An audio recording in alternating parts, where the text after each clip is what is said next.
talking about? They talking about what? They talking about sports. Oh, really?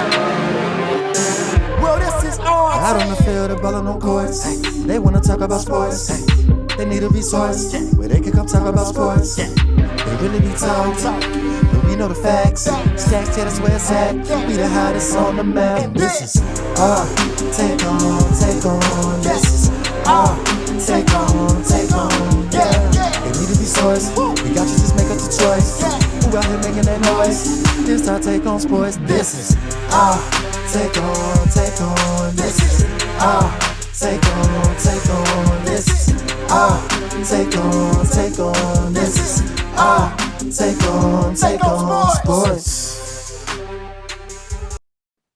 What's up, everybody? Thank you so much for tuning in. He is your host, Mr. Ep5, baby. Yeah, that's your host right there, Mr. GPG. And welcome to our take on sports.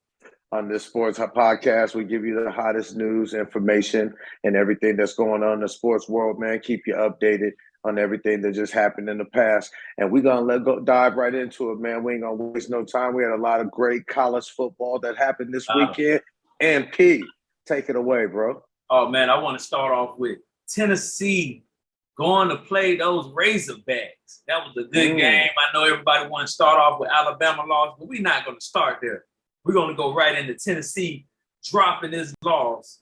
A number 4 seed dropping this loss to Arkansas, 14-19. We had Arkansas fans, they haven't won a game like this since, I want to say, 1999. Arkansas fans stormed the field, Mr. GPG, after this game. It was a big game. It was a big game. Yeah. They stormed the field, man.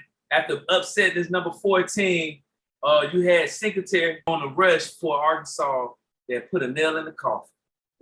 So the Razorbacks, they end up, their record now is 4-2. They're 2-1 in their conference, in the Southern Conference. They overcame a 14-3 deficit in the third quarter. And this is their first top 5 opponent win since 1999.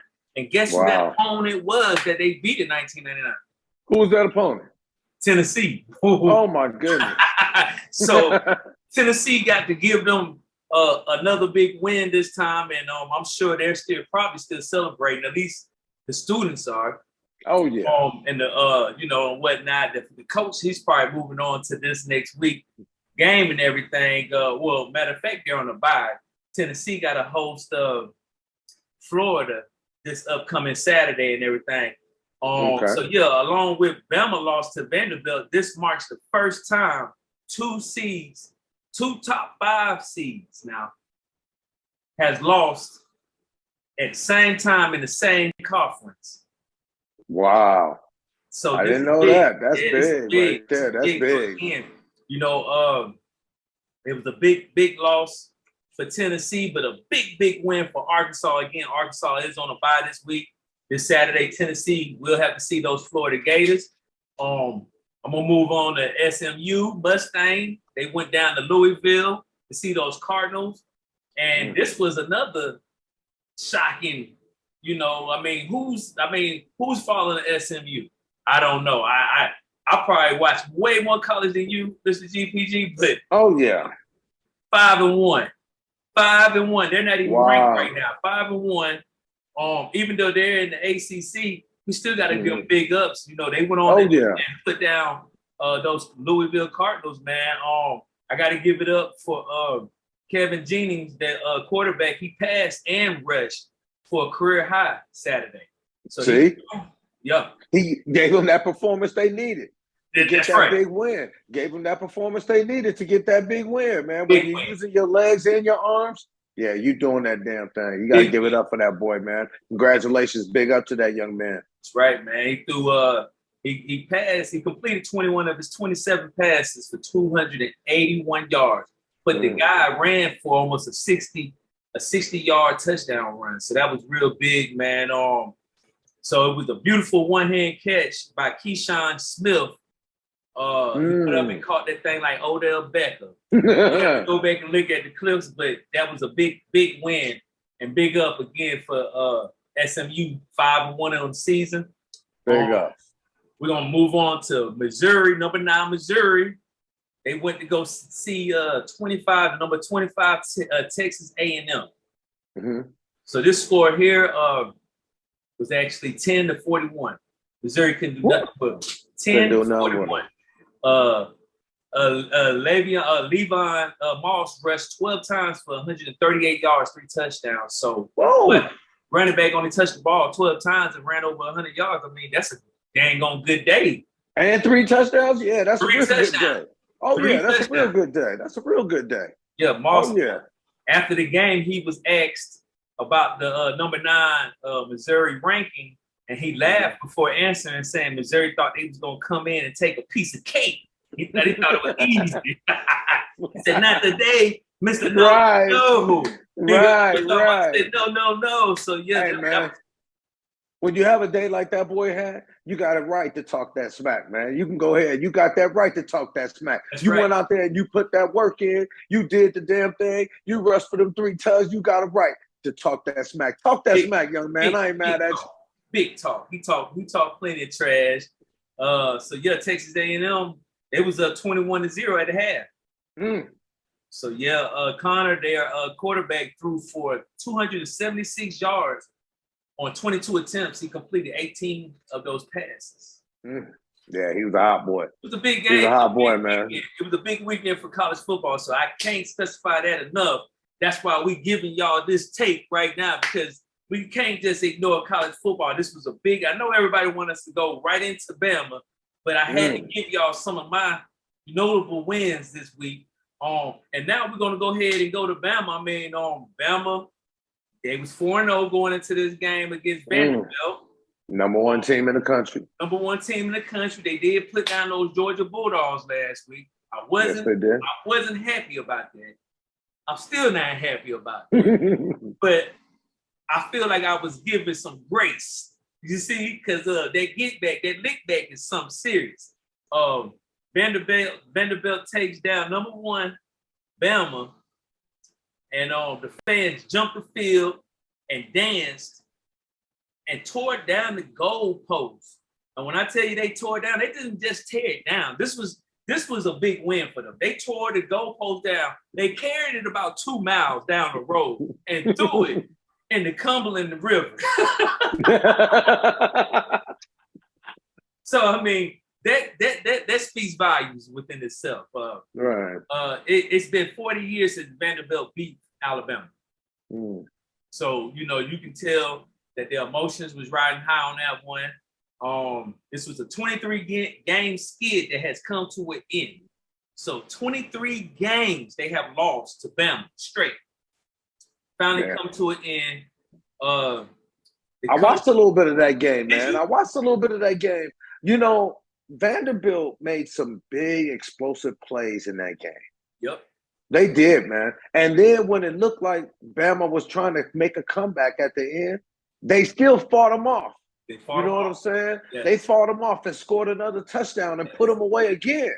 Yes. So it seemed like I'm watching it. I'm like, okay, here they come. And then all of a sudden, Vanderbilt said, no, you're not. And scored another touchdown and created a little bit more separation, man. They wasn't losing that game, man. It don't matter who they was playing that day. Vanderbilt wasn't losing that game that day. Congratulations to Vanderbilt and that organization. Yup, the coach was asked how he felt about this win. He said, man, it's a dream. He was going to celebrate it for 12 hours and get ready for the next game coming up next week. So, again, this was the worst loss. I feel like this was worse.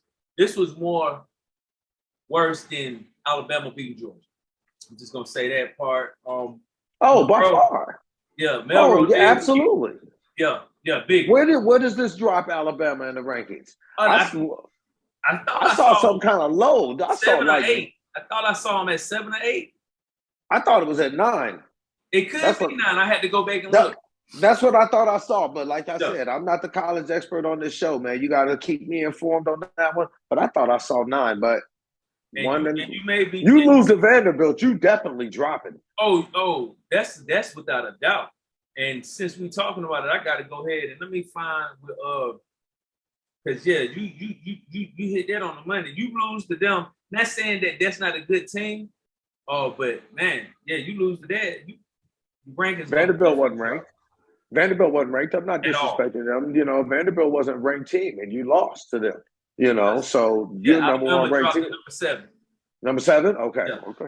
And it was a few shifts this week because there was some upsets. Again, like I said, Tennessee was number 4. They did lose to Arkansas, which that was a wonderful game as well for those who didn't watch it. Moreau did throw for 310 yards, 1 touchdown, 1 interception, and he did have a fumble loss. So yeah, I mean, key points of the game, you know, Bama just didn't do enough.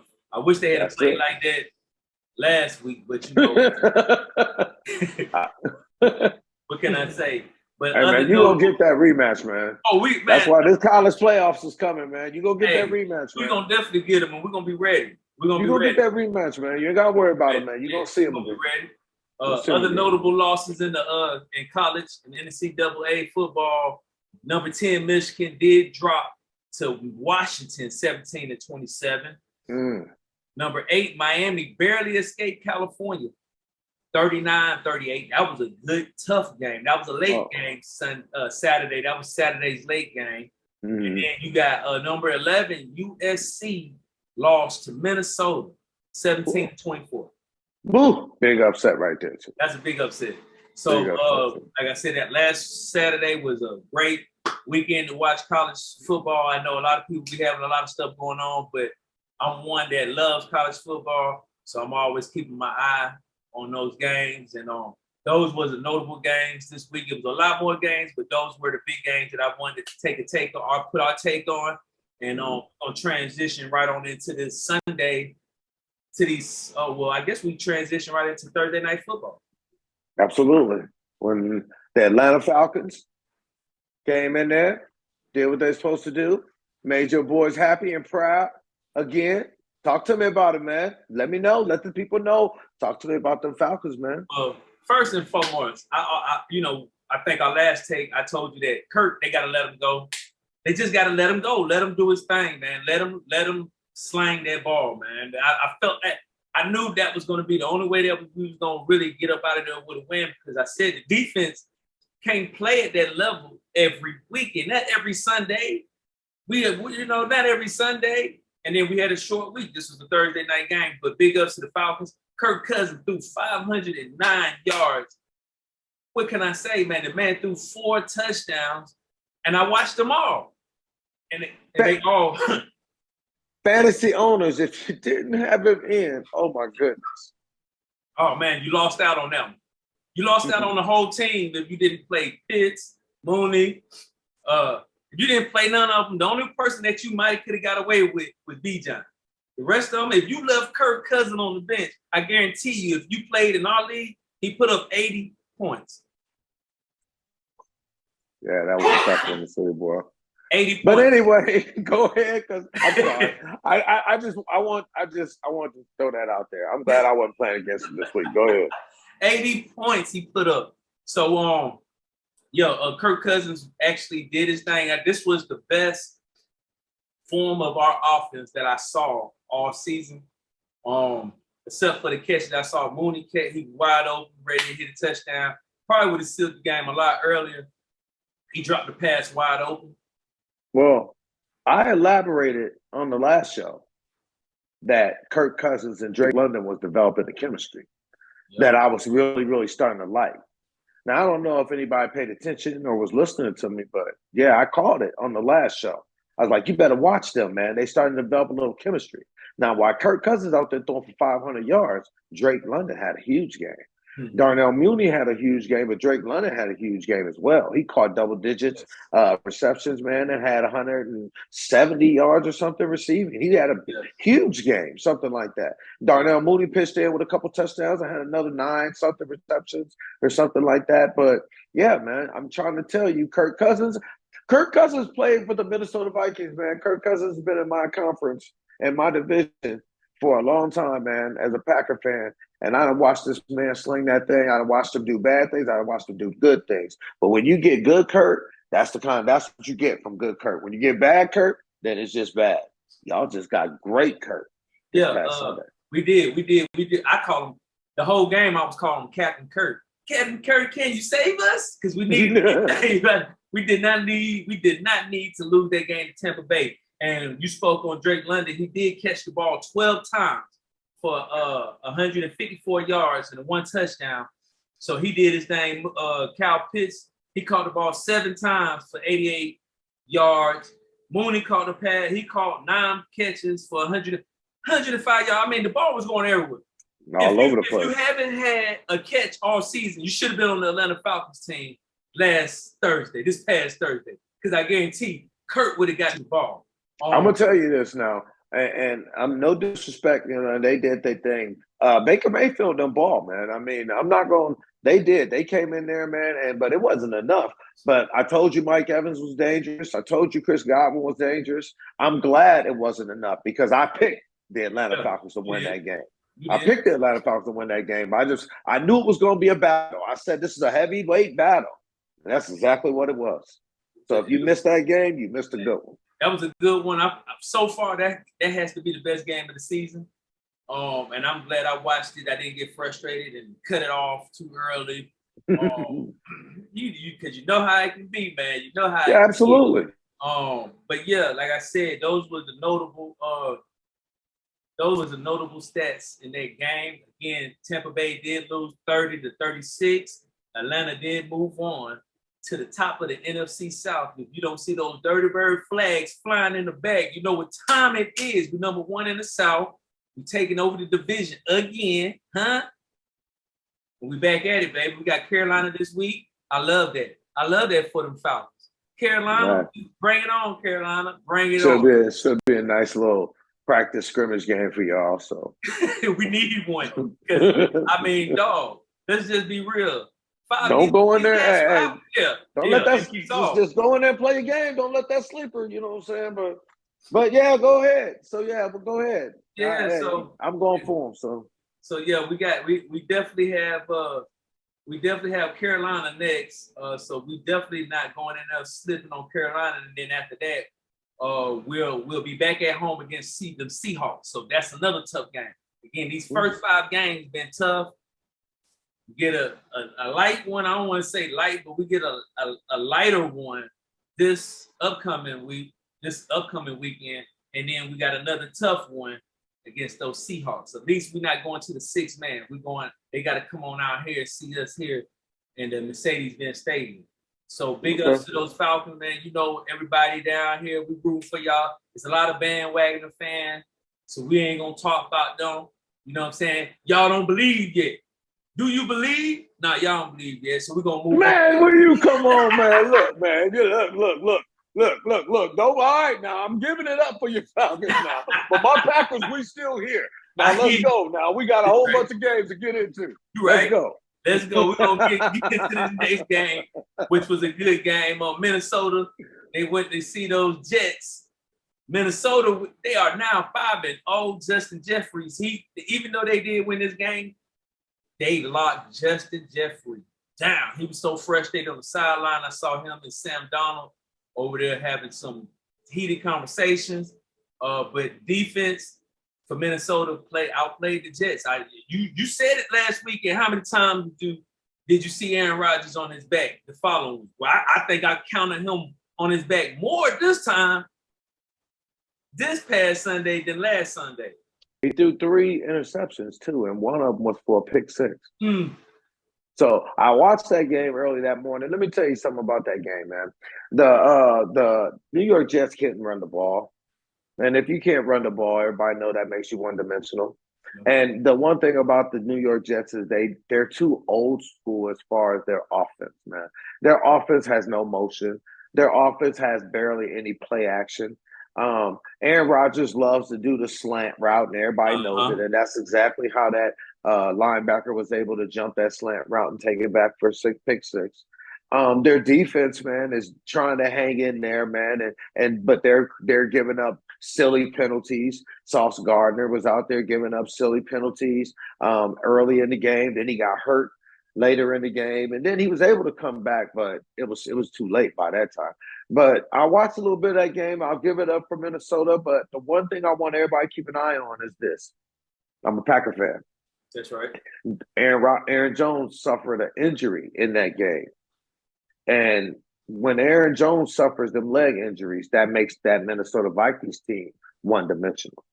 The reason I'm not taking nothing away from Justin Jefferson and what he's doing. I ain't gonna keep elaborating on it, but just keep your eye on what happens with Minnesota if Aaron Jones has to miss some time. I don't know if them boys, they got a bye week, I believe, coming up, so that's a great thing, and it's a good time for them to have that bye week.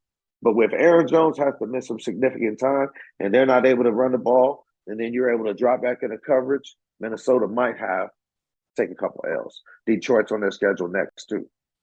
It's a big game. Yeah, that's a divisional game. So yeah, that's a big game. Again, Minnesota went on.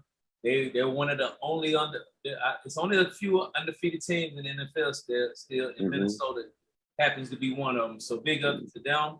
Big up, man. Hey, I don't care who you bring in. Jets, yeah, it's the organization apparently. Hey, they're playing, man. Yeah. They're playing, man. They're playing good ball, man. Look, I'm not no hater, man. I love football all the way around. But Minnesota's playing good ball, man, and they should be proud of how their team is playing right now, especially that defense. That defense is playing. They getting at him. Sam still playing. He doing his thing, man. He didn't play the greatest this past weekend, but that defense, man. That defense was all over Aaron Rodgers, man. I mean, I thought they broke his leg at one time, man. The dude was going into the blue tent. To the blue tent. You know what I mean? He was going into the blue tent, and then that damn penalty on that punt. Gave him the ball back. You know what I'm saying? And then all of a sudden, here comes Aaron Rodgers like he finna save the day. They asked his man was right back on the sideline, went a 3 and out or something like that. So he's older, man. Look, the Jets, Devontae Adams, you're gonna need more than that. You're gonna need some help for real. Definitely. We're gonna go move on to the next big game, and that was Buffalo going to see Houston. Buffalo thought they was gonna go down, take them one. And Houston had other news for them to write out on their paper for Sunday morning. Diggs, he was getting the best of the Bills after Nico Collins' Hemi issue happened. But James Cook for the Bills did find an end zone a few times. But I got to give it up to Houston's kicker. He kicked a 59-yard field goal to give them the go-ahead win in OT. Kyle Fairbairn, man. Reliable, man. That's what he do, man. He come through in the clutch, man. All you got to do is get him in range, and more than likely, that's the result that's going to happen, man. I watched that game, too. CJ threw a nice, beautiful bomb earlier, man. Hit dude right in the hands, man. Hit Nico right in the hands. Beautiful. Stephon Diggs, like you said, had a nice, solid game. And it was back and forth, man. But Josh Allen and Buffalo, they just couldn't make enough plays, man. They're missing a receiver. They're missing a receiver bad, man. I'm telling you, they're missing a go-to receiver bad, man. Their number one receiver didn't start today. It didn't start yesterday neither, so. See? Yeah, that's what I'm saying, man. They need some help over there, man. They need to be trying to put a package deal for one of these receivers up. I ain't going to say exactly who, but they need to be trying to think about that, man. Did we speak on it? Do they need to go and shop for Devontae Adams? Man, it's a whole bunch of complications going on around Devontae Adams, man. I was listening to a little bit earlier, man. It's a lot. So it could happen soon. It could happen later. You're going to have to pick up the rest of his money that he's owed the rest of the year, which is going to be about 12 to 14 million. Plus, is he going to be there or sign a long-term contract next year? Who knows, man, what's going to happen with Devontae now. So, and just a notable, just an update, because we are doing this now on a Monday. The Saints did drop that L to the Chiefs 26-13. Thank you, football guys. That's Patrick Mahomes. Yeah, Patrick Mahomes and the Kansas City Chiefs, man. That defense, man, they balling, man. That's the champs, man. You can only go in there. You can't make mistakes when you play against the champs. You got to capitalize on every opportunity, and Saints just didn't do enough. Another big game, well, I'm not even going to say a big game, but surprising teams to me, may not be to you, Mr. GPG, but one surprising team to me is Washington. Mm-hmm. Now, yesterday, Sunday, they played Cleveland. Washington was at home, had Cleveland. Cleveland is known for their defense, right? I mean, we know Deshaun Watson not doing anything on offense. They can surround him with all the pieces in the world. He just don't have that itch that what it takes no more. I mean, it's just something about it. He don't have that fire anymore, at least to me. But it's just surprising to me to see Jaden Daniels go out there and he's putting up the numbers that he's putting up. The kid put up. Let me make this. His quarterback rating was 75.6. He completed 56 of his passes. He threw for 238 yards with 1 touchdown. For the season, he only has 2 interceptions. He already threw for 1,100 yards, over 1,100 yards for 4 touchdowns. He's the 11th in the NFL as a rookie right now on passing yardage. And he went, and when I say he dissected Cleveland, he dissected them. Not only through the air, but with his legs too. Cleveland's defense is not playing nearly like they were last year. Myles Garrett, you don't hear nothing from him. Right. You don't hear nothing from Zadarius Smith. The defensive backs are getting burned. They've been getting burned since preseason. They still get burned now. And Jaden Daniels came in there and did exactly what he'd been doing all season. That boy is definitely – you can stop pretty much right now on the Rookie of the Year conversation. This boy's in the MVP race now. I mean, and it's crazy. He carried for 11 times, and he got 82 yards. The boy cold, man. The boy – just C.J. Stroud did it last year. He's doing it this year. The boy is the Heisman Trophy winner. You know, he did win that trophy last year, so big ups to Jaden Daniels, man. Question, and then we'll keep it moving. But I got a question for you. Do you feel now? I keep watching all the highlights about, and they was dogging Chicago. We might not get into that game today, but Chicago was actually dogging Carolina the other day, yesterday, about the picks they gave up, you know, and all that stuff throughout the trade that Chicago and Carolina did. Now, do you feel that Chicago made the wrong pick? Now, Caleb did have a good week this past week, but they was playing Carolina. I got to see it again. They did pass up on Jaden Daniels. You feel like that could be a mistake? No.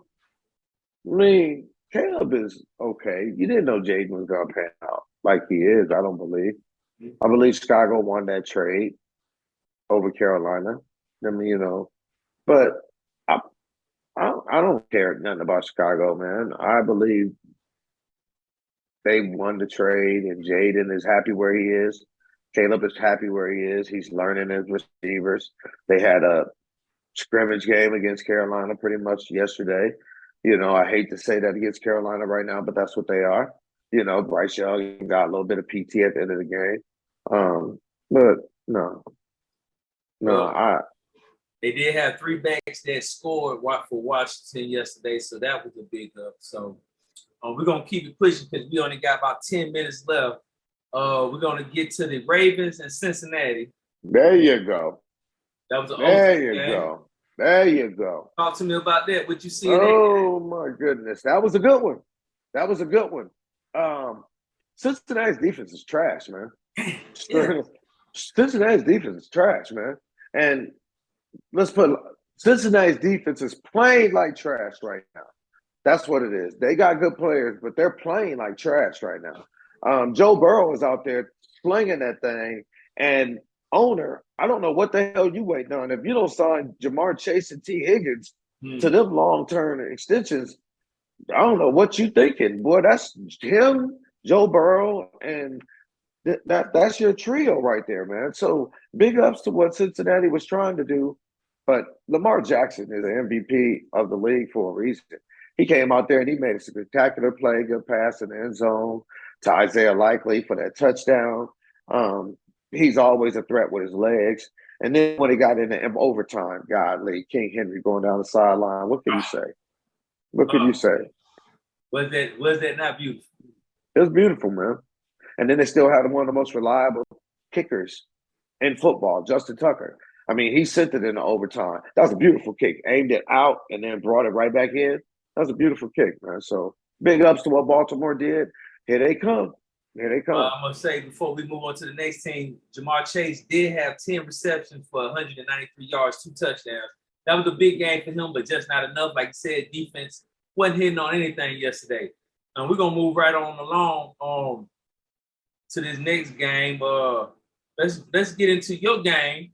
These doggone Green Bay Packers and them Los Angeles Rams, man. Big win. Big win. I hate it. I would have been real upset if we'd have lost that game just because we can't afford to lose games like that. No disrespect to the Rams, but we have to have them dubs because our schedule is about to get brutal, okay? So we have to have them wins, especially when they ain't got Cooper Kupp or Puka Nacua on the field. You know what I'm saying? So without that, we have to take advantage of it. We ain't got no excuse, man, without Christian Watson and Romeo Dobbs, man. We still had enough. We still had Jaden, you know. So, and Jordan, I don't know what the hell he was thinking throwing that damn pick six. Man, he should have just took the safety or whatever and punted it away, man. That's what he should have did. But that's for another story. We got the W. We move on. GPG, baby. Go, Pack, go. We take that W however we can get it. Well, I do have to point out that this was Jordan Love's first win of the season. Yep. Yeah, it was. It was.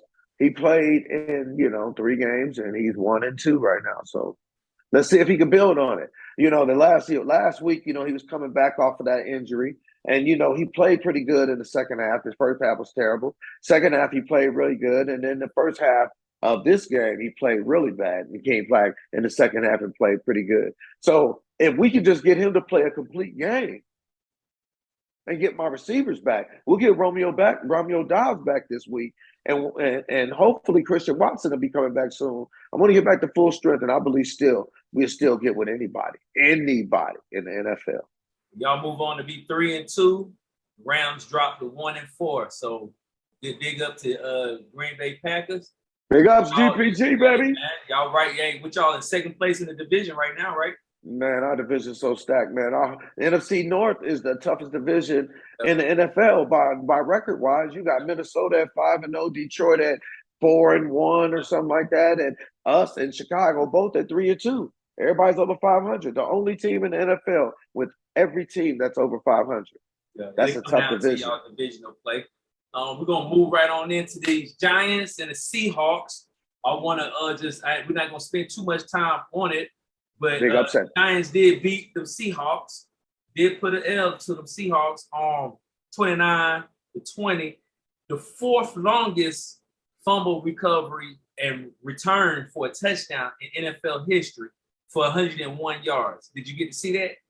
Oh, yeah. It was beautiful. And congratulations to the Giants, man. Going way out there, man, and getting you a big win in Seattle, man. Big win, man. Big win, man. Congratulations, G, man. That was a big win. That was a big win again. The Giants move on up. They are now 3-2 or 2-3, and the Seahawks are 3-2. We're gonna move on down to the Raiders. Went to Denver. It was a pick six, another big game. 100 yards. Minshew threw 3 interceptions. Crazy. Bo Nix had a game of his probably career in the NFL. He threw for 2 touchdowns. What's your take on that game right quick? Real quick, I'm going to say this. Congratulations, Broncos. Think about basketball. The Denver Broncos for getting that W, man. They earned it. They went out there and did what they're supposed to do. They hadn't beaten that team in a long time. But I saw Bo Nix on the sideline getting into a little heated thing with Coach Sean Payton over there. Yeah. And I'm kind of glad that he did what he did. I wish Russell Wilson had did the same thing when Sean got up in his face. Right. That's what I really wish, you know what I'm saying? But I'm glad you did that, Bo. Plus you got me some fantasy points, boy. Good looking out. All right, so we just gonna Arizona went on to beat the 49ers. They both at 2-3. That was a big game. We're not going to dive too much into that, but that was a big game, a divisional game, but both of them are 2-3. So before we get out of here, we got like 3 minutes to go. I want to put out some notable games that's coming up this Saturday in college. We got number 2, Ohio State, going to see number 3, Oregon. Both are 5-0. We got number 15, Kansas State, going to see Colorado. Both are 4-1. Can't wait to see that one. Oh, man, great game, great game. We got a number 9, Ole Miss, going to see LSU. Number 13, LSU. Ole Miss 5-1, LSU 4-1. And this will probably be one of the biggest games of this Saturday coming up. Number 1, Texas. Texas is back at number 1, 5-0. They're going to see Oklahoma, number 18. That's 4-1. So I'm hoping that Oklahoma can put an L on Texas to drive Georgia back up. Georgia placed in the their number in the nation didn't change. They're still at number 5. So we're looking to see if that changed this Saturday. Anything you got to say, Mr. GPG, before we close the thing up? No, it's going to be some good college games going on this weekend, man. I'm looking forward to seeing them all. Shout out to Alex Pereira, UFC champion, man. He did his thing this past weekend, man. Had a good, tough fight with Roundtree Jr. Roundtree Jr. definitely put up a good, strong, solid fight, man. But round 4 came and it was just too much, man. Big ups to Alex Pereira. I just wanted to let him know we are watching the UFC on this our Take Sports channel too, y'all. That's right. That's right. Well, on our next tape, we will be talking about baseball playoffs, the WNBA playoffs, and the preseason to the tip off preseason to the NBA. So y'all keep your eyes open for that. That will be coming to you soon. But other than that, you guys know what time it is. That's my boy and your host, Mr. GPG. And that's your host right there, Mr. MP80, baby. And this is our Take on Sports. Hey, man, y'all know what time it is. Salute. We love y'all, man. And we will see y'all again on the next episode, man. Everybody stay safe. All right, y'all. Peace out. Ep5, what they talking about? They talking about what? They talking about sports. Oh, really? Well, this is all. Out on the field, the ball on no courts. They wanna talk about sports. They need a resource where they can come talk about sports.